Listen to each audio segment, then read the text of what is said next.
Consider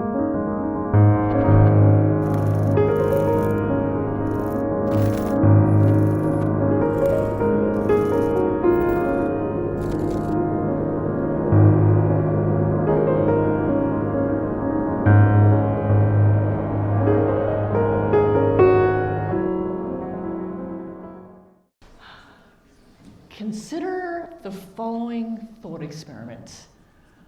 Who will create the world's next breakthrough innovation?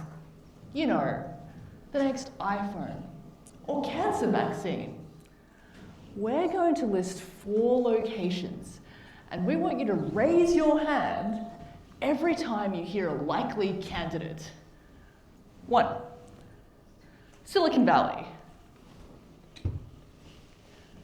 2, Singapore. Oh yeah, some Singapore fans in this house? Yeah. All right, yes. Represent. Yes. 3, Shenzhen. Respect? 4, Australia. Those are real photos as well, not AI. But look, we know this is a strange note on which to open. This is supposed to be an uplifting speech, and we just gave our home country a drive-by. We do want to be fair to Australia, so in the spirit of even-handedness, allow us to present you with a highlight reel of some of our nation's greatest milestones. In a balmy September in the year 2000, runner, icon, and role model Cathy Freeman claimed Olympic gold in the 400 metres. Her triumph earned Australia its 100th Olympic gold medal and cemented her status as a living legend. In 1983, the patriotically named Australia 2 won the America's Cup, ending America's 132-year winning streak, the longest sporting streak in history. Despite our victory, the Yanks didn't rename the cup. Does anyone recognize this guy? His name is Stephen Bradbury, and he should be the AI overview that appears anytime somebody Googles the phrase snatching victory from the jaws of defeat. Stephen Bradbury was a sore underdog in the 2002 Winter Olympics, but he rocketed from 5th place to win Australia's first ever Winter Olympics gold medal. And yes, some critics would say that he only won because everybody else fell over. To us, it didn't matter. A star was born. Not into sports? How about landmarks? Travel anywhere along our east coast and you'll find a shopping trolley's worth of building-sized foods, from the big banana to the big pineapple. Apparently a big avocado on toast was also in the works, but economists feared that it might further ruin the housing market. Landmarks aside, we've also released some absolute bangers. You're the Voice by John Farnham. Treaty by Yothu Yindi. Dance Monkey by Tones and I. Somebody That I Used to Know by Kimbra and Gaudier. Untouched by the Veronicas. There's a song that should be our national anthem. Oh, give me a break. We both know there is only one natural successor to our national anthem, and it's You're the Voice. Let's not get into that argument again. Okay.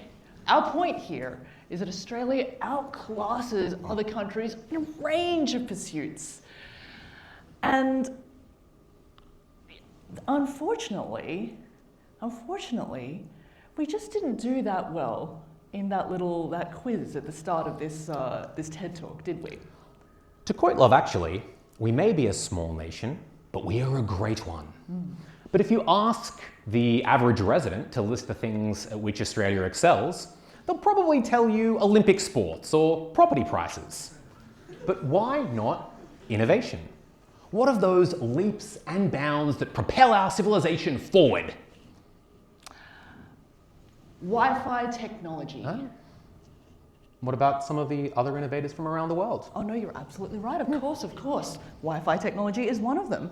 But what are we talking about here? We're talking about the great innovators, the Thomas Edisons, the Marie Curies, the Jack Ma's, the Ada Lovelaces, and, look, for better or worse, the Elon Musks.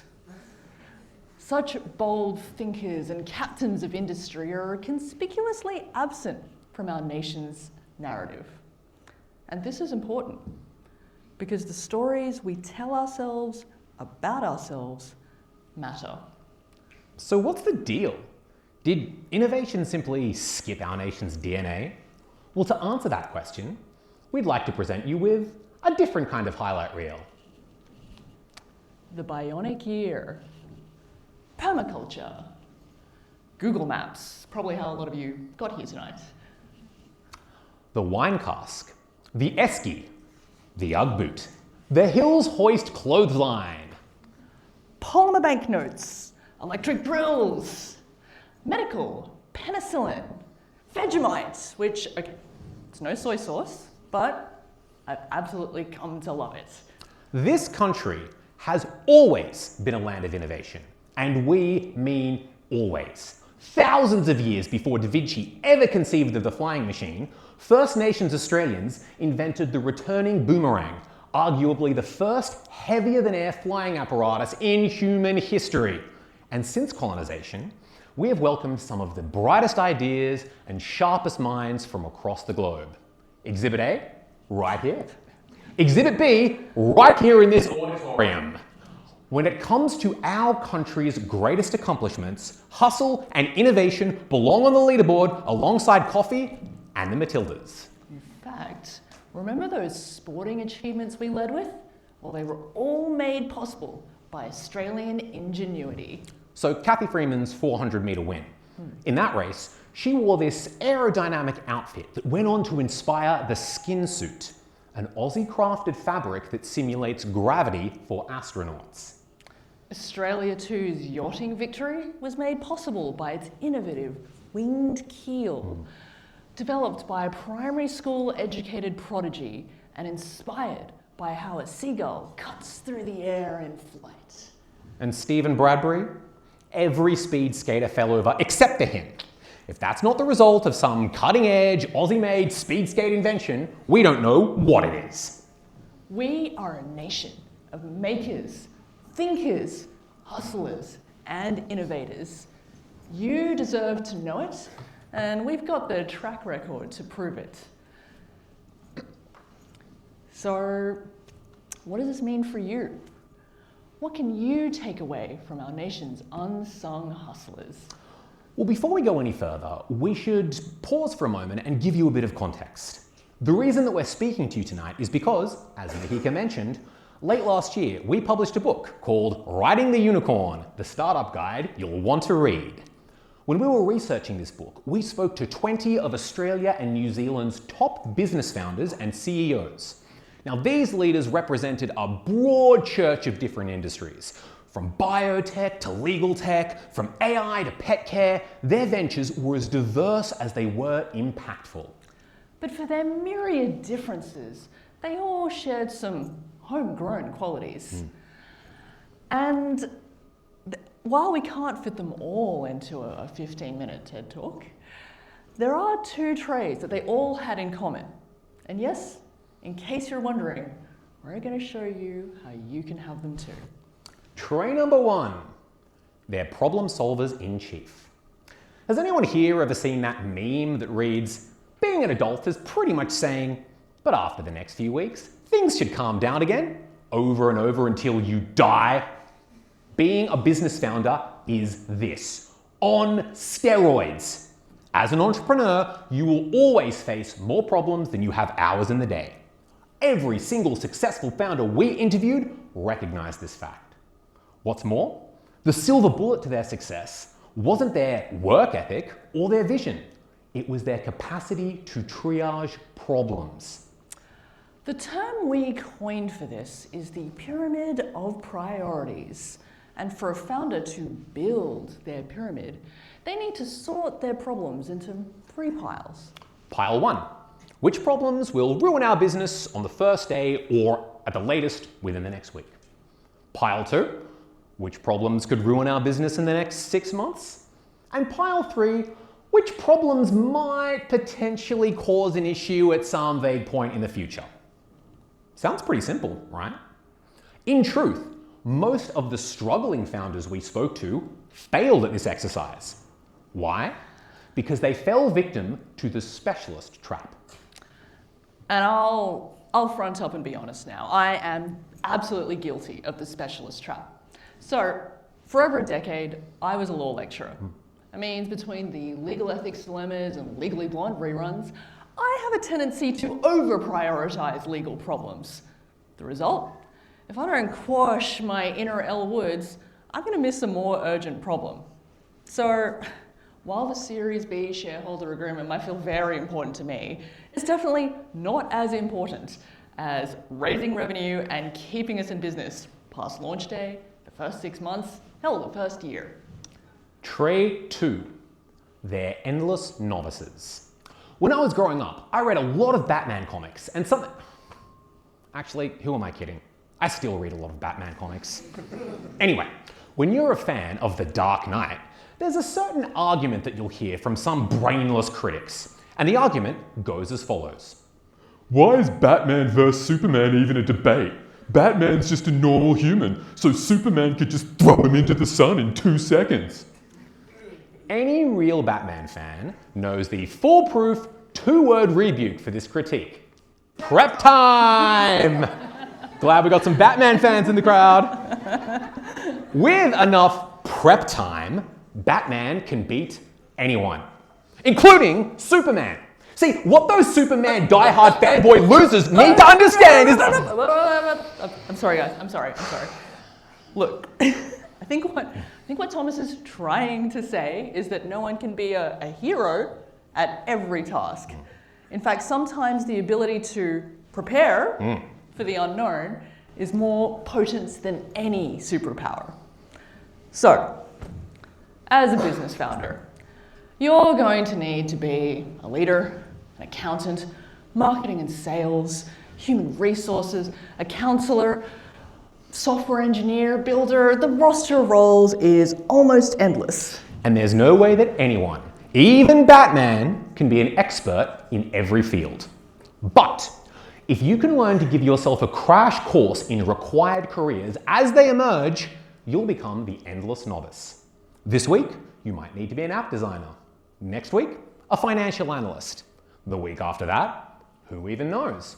If you can imperfectly cycle between required roles, much like a certain caped crusader cycles between his gadgets, you will be ready for anything.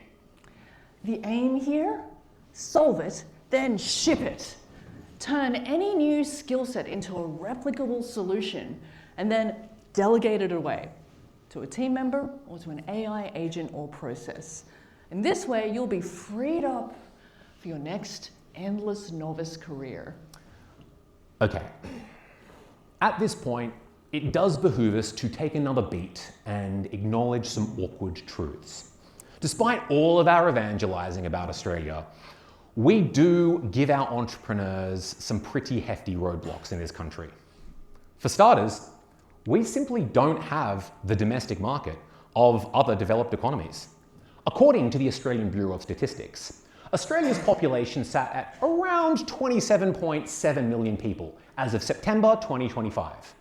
By contrast, the United States Census Bureau recorded its latest population at over 342 million. China, meanwhile, boasts a headcount of over 1.4 billion as per recent United Nations data. This means that Australia's domestic market is, respectively, around 8% and 2% the size of the world's 2 largest economies. For any entrepreneur looking to launch local, these can feel like some pretty gloomy figures. It's no wonder then that investors often don't give Australia a look in. Venture capital, often considered the final boss of funding, has a very uneasy relationship with Australian innovation. According to a KPMG report, in the first quarter of 2025, $178 billion Australian dollars was invested into the global markets by venture capital funds. Of this, 127.8 billion went to the United States. And from what was left over, the leftover change, 18 billion went to the Asia Pacific, of which Australia gets a tiny little share.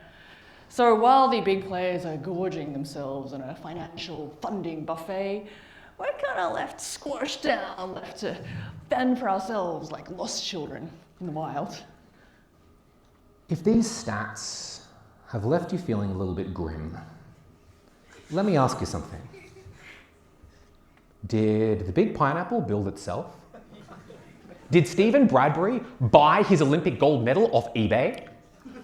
Did former Australian Prime Minister Bob Hawke fake his Guinness World Record for drinking a yard glass of beer in 11 seconds?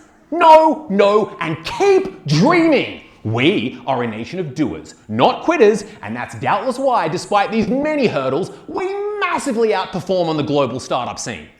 Damn right. According to The Economist, for every $1 billion that's invested by venture capital into Australian startups, we mint 1.22 unicorns. That's $1 billion company.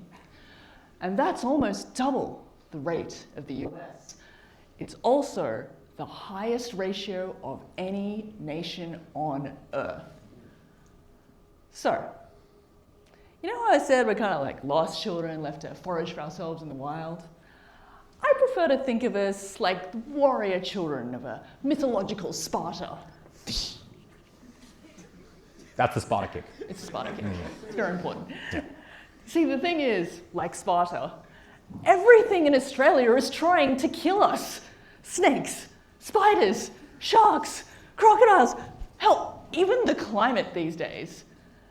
In this harsh environment of minimal funding, we strive to thrive. This is the pedigree to which you all belong. Maybe you want to bring an idea to life, or maybe you want to kickstart a side hustle. Perhaps you want to create the next Canva or the next Airtasker, or perhaps you simply want to be your own boss. Whatever your goal may be, we are here to tell you that you are in the right place to make it happen. And beyond embracing this fact, we only have one request. Just get started. We're not asking you to quit your jobs or your studies, and it doesn't need to be some big, grandiose gesture. Something so simple as creating a landing page for your business or a Google form for your customers can allow you to start testing your business concept this weekend. And even more crucially, every action you take in service of your dream casts a vote for the future that you want for yourselves. Speaking of the future, let's take a moment to envisage it. Imagine a room, a decade from now. Someone with a mic is reeling off the list of Australia's greatest achievements.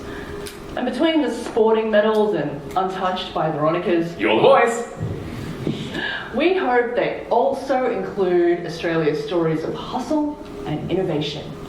Stories that we've only begun to touch upon tonight, and stories that you're all entirely capable of writing for yourselves.